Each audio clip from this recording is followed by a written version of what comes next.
Hello viewers, welcome back to my channel, and today in this video I would like to show you how to take a screenshot on your laptop. It's pretty much easy and simple. So let's begin our video.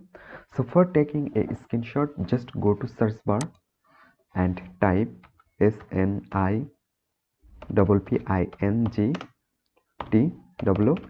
Just type snapping tools and then you can get this option. Just open it, and after that you can get a first option, new. There you can see new.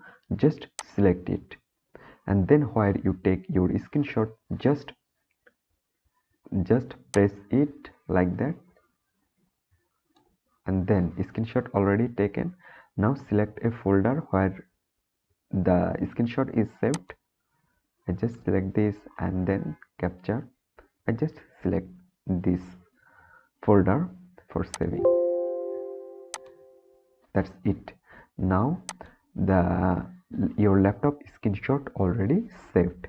So guys, in this way you can take a screenshot on your laptop very easily. So hope guys this video can help you. Don't forget to like and subscribe my channel. Thank you everyone for watching this video.